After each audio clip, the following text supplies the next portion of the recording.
Esta é a história do dia da Rádio Observador. Vladimir Putin preferiu sacrificar Assad?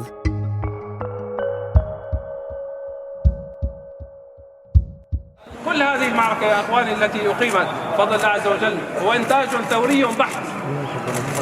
ما استعنا بأحد ولا دعمنا أحد بل اعتمدنا على أنفسنا.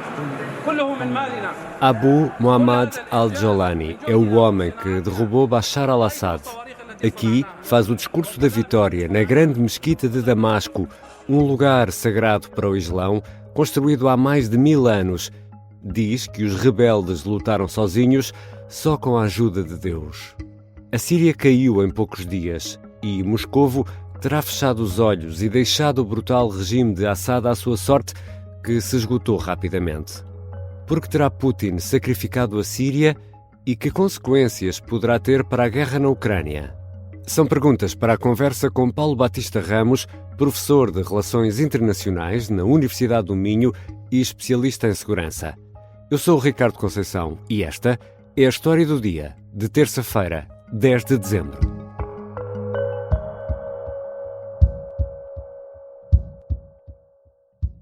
Bem-vindo, professor. Obrigado, Ricardo, por mais este convite. Vamos situar os nossos ouvintes, de forma breve, o que é que aconteceu nestes últimos dias na Síria? De uma forma muito simples, serei o último a dizê-lo, mas vou dizê-lo, caiu o regime de Bashar al-Assad. Portanto, era um regime dinástico, que já tinha 53 anos, que ele herdou do pai, e, efetivamente, quando toda a gente não estava à espera, de forma surpreendente para todos, incluindo para os próprios intervenientes, Assad caiu. E quem é que agora está no poder? Bom, para já não está ninguém no poder. Isto não significa que exista um vazio de poder, não existe. Mas, por enquanto, há uma série de grupos, principalmente que chegaram a Damasco e que tomaram controle da capital da Síria e agora estão num processo, digamos assim, de seleção, de organização, digamos assim, que a política que a Síria vai ter. Eu diria que será alguém da facção ou do grupo do veterano da Jihad chamado al-Jolani, que irá tomar o poder, provavelmente algum conselho, algum órgão colegial islâmico que irá tomar o poder. E, entretanto, estamos a assistir a uma rápida ação de vários países, como Israel ou a Turquia e de outros grupos, que estão a ocupar os espaços vazios deixados também pelos velhos aliados do regime de Bashar al-Assad, como o Irão e a Rússia. Estamos nessa fase de ocupação do território e do espaço político também, não é? Mais ou menos, digamos que esses atores que o Ricardo mencionou já lá estavam, digamos, já se degladiavam pela Síria, por um pedaço de território na Síria, ou preponderância na Síria. Digamos que havia uma hegemonia do Irão e da Rússia. Mas de repente, não muito de repente, mas um pouco em resultado, enfim, até conversámos sobre isso a semana passada, do esfrangalhar e do destruir do Hezbollah por parte de Israel, portanto aquela destruição massiva que Israel, sistemática que Israel efetuou da estrutura militar e política do Hezbollah, levando quase o grupo terrorista ao desaparecimento, teve consequências e teve impactos diretos na Síria, nomeadamente era o Hezbollah o principal sustentáculo das forças armadas do regime sírio e, portanto, o Hezbollah teve que se ir retirando ao longo destes meses da Síria e deixou completamente desamparado as forças armadas da Síria e, em certa medida, isto que nós vimos acontecer teve a ver diretamente com esta perda de poder da parte do Hezbollah e a sua retirada massiva da Síria. Outro aspecto importante é a resistência que a Ucrânia está a impor à Rússia no palco europeu. Portanto, aquela ideia que a Ucrânia não está só a lutar pela Ucrânia, mas também é a primeira linha de defesa da Europa, e como vemos, não é só a primeira linha de defesa da Europa, também foi a Ucrânia que forçou, digamos assim, a retirada de grande parte das tropas, não na totalidade, mas grande parte das tropas russas da Síria, e que levou também, mais uma vez, a um dos principais aliados do regime a retirar-se, e as Forças Armadas ficaram também sem o apoio aéreo que costumavam ter da parte das forças russas. E isso foi decisivo para a derrocada do regime de Assad. Já voltamos à conversa com o professor Paulo Batista Ramos, da Universidade do Minho, na segunda parte da História do Dia, porque terá deixado Putin cair Assad.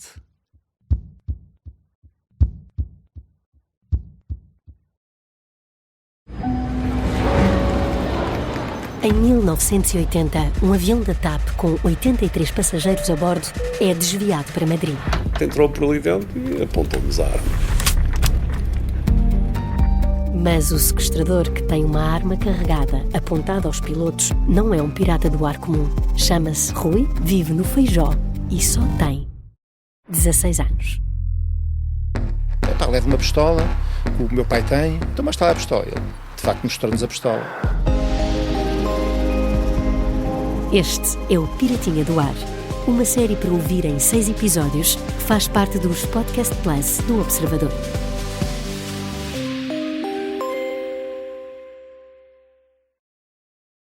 Estamos de regresso à conversa com o especialista em segurança e Médio Oriente, Paulo Batista Ramos, da Universidade do Minho. Professor, um dos derrotados é claramente a Rússia, e uma das perdas para a Rússia passa por ficar sem duas importantes bases militares na Síria. Que bases militares são estas? Sim, e não. Quanto às bases militares, talvez não.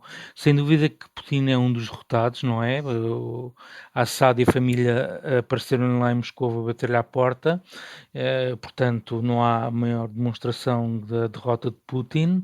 Fazia parte, digamos assim, dos planos estratégicos geopolíticos de Putin ter uma presença no Médio Oriente, uma presença forte no Médio Oriente, que contrabalançasse, digamos assim, a presença norte-americana, e portanto nesse sentido é uma derrota para Putin.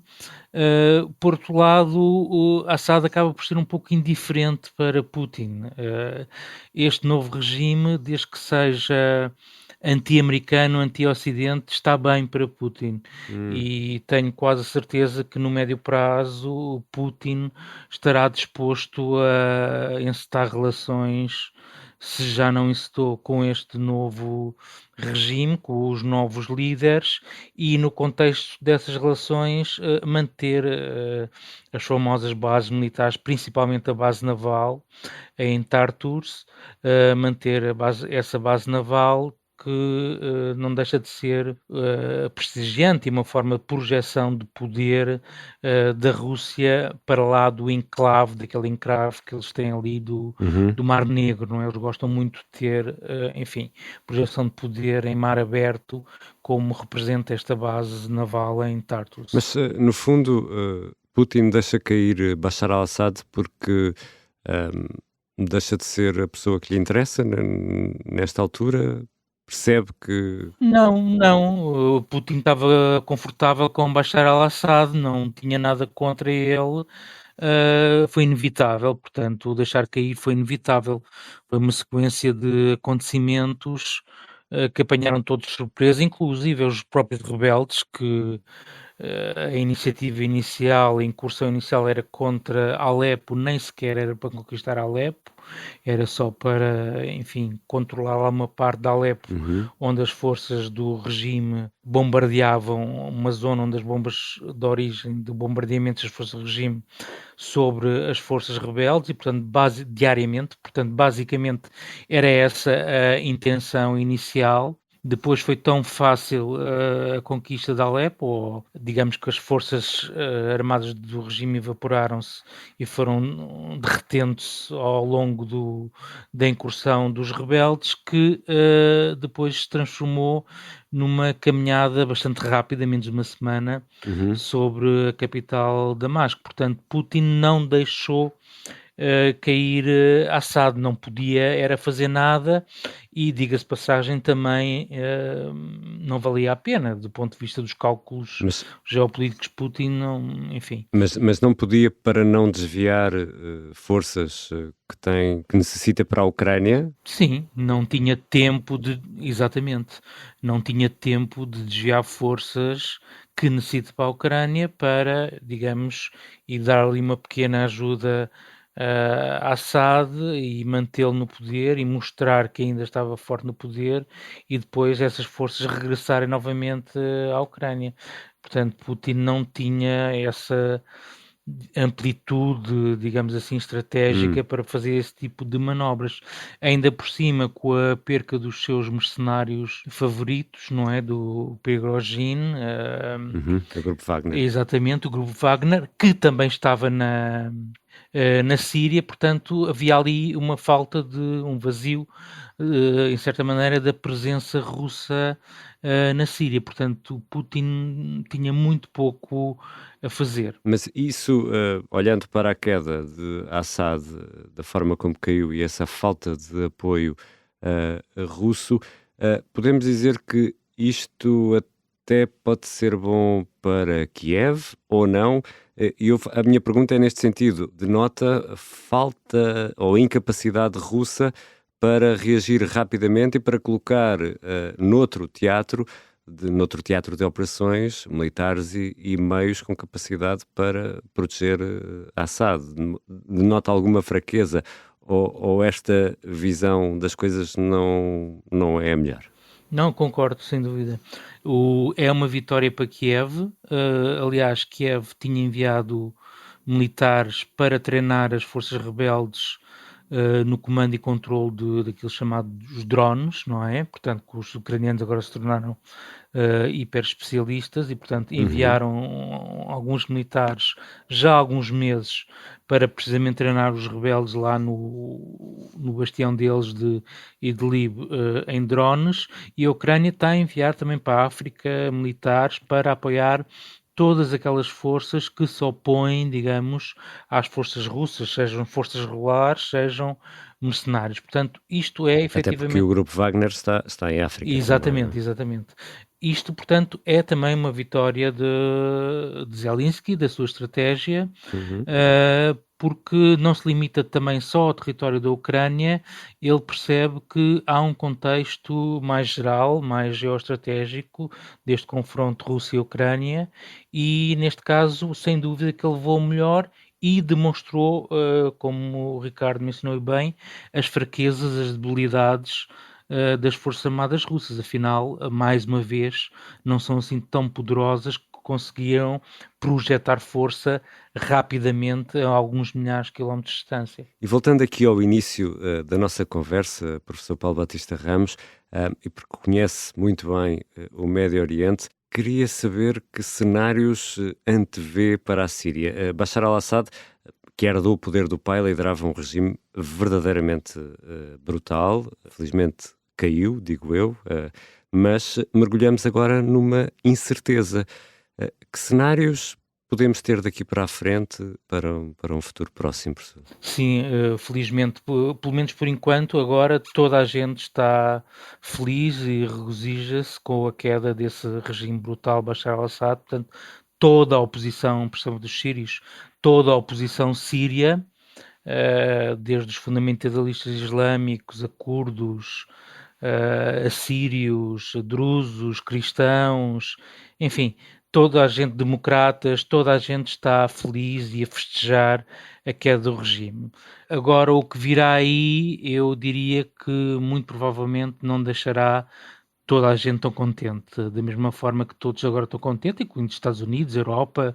Acho que neste momento toda a gente celebra a queda do Assad, só talvez o Irão e a Rússia não estejam Estão contentes. Exato, neste movimento de euforia, mas de resto toda a gente está efetivamente satisfeita com a situação, incluindo Israel, mas há alguma cautela quanto ao que virá aí. Eu dividiria... E o que é que pode vir aí? Sim, eu dividiria em 3 cenários possíveis, sendo um mais provável. O cenário mais provável será a instauração de um governo islâmico, tendo por Constituição a Sharia, portanto a lei islâmica, e enfim um governo fundamentalista, uma ditadura religiosa, digamos assim, algo dura, talvez não tão dura como os Talibã no Afeganistão, mas qualquer coisa muito próximo dos inimigos do Irão, dos inimigos sírios, o Irão. Portanto, aliás, o discurso de Giuliani é muito parecido com o discurso de Khomeini, fala muito em democracia islâmica, em instituições islâmicas, democráticas, etc. Portanto, parece que ele está a moldar à medida daquilo que foi a Revolução iraniana de 1979, e será por aí. Ele próprio que é um radical, não é? Portanto... Exatamente, é um veterano da Jihad, muito pragmático, tem-se transformado, digamos assim, ao longo das últimas 2 décadas, está cada vez mais pragmático, aprendeu muito, não é? Já foi parte da Al-Qaeda, deixou a Al-Qaeda, nunca fez parte do Estado Islâmico, mas apoiou o Estado Islâmico e a incursão do Estado Islâmico no Iraque, embora não tenha feito parte diretamente, portanto, tem aprendido muito com aquilo que se viveu no Médio Oriente nos últimos 20 anos. É um indivíduo novo, tem claramente o apoio indireto, é um indivíduo autónomo, independente, mas não deixa de ter o apoio indireto da Turquia, conta com o apoio da Turquia e do Qatar e da Irmandade Muçulmana. Isso é bastante claro, muitos grupos que estão à volta dele, não ele, mas muitos grupos estão à volta dele, são turco-omanos, são da Irmandade Muçulmana e, portanto, será muito provável que este seja o cenário mais provável. E os outros 2 cenários? Os outros 2 cenários, muito rapidamente, seria um cenário ideal, o cenário da democracia, da instauração, fazermos uma transição para a democracia, para um regime democrático, com a aprovação de uma Constituição democrática, separação de poderes, um pouco à semelhança, digamos assim, das democracias europeias, ocidentais, mas eu julgo que aí não há nem sequer vontade da parte de Giuliani, nem dos seus apoiantes, Turquia e Qatar, embora haja outras forças no interior da Síria que assim o pretendessem, como o Exército Nacional Sírio, os curdos seriam muito mais adeptos desta solução. E, por fim, o último cenário seria o cenário de um regresso da guerra civil, do caos e, eventualmente, até da fragmentação da Síria. Da fragmentação da Síria em várias unidades, ao norte do rio Eufrates para os curdos, enfim, mais junto ao Mediterrâneo para os alauítas, para os xiitas, os sunitas ficariam com a zona central, portanto, seria um cenário de forte instabilidade, de forte desentendimento e do regresso das armas. Eu acho que os vários atores estão um pouco cansados e fartos de guerra e acho que este cenário, enfim, pelo menos para já, não parece que seja muito provável. A não ser que o primeiro cenário de instauração de um regime islâmico teocrático na prática falhe redondamente. Obrigado, professor Paulo Batista Ramos. Eu é que agradeço, Ricardo. Paulo Batista Ramos é professor de Relações Internacionais na Universidade do Minho e especialista em segurança. É também um profundo conhecedor do Médio Oriente. Esta foi a História do Dia. A sonoplastia é da Mariana Sousa Aguiar, a música do genérico do João Ribeiro. Eu sou o Ricardo Conceição. Até amanhã.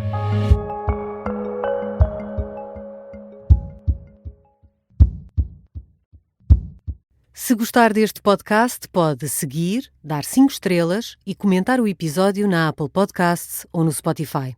Pode também subscrever e gostar no YouTube. Assim recebe uma notificação sempre que houver um novo episódio.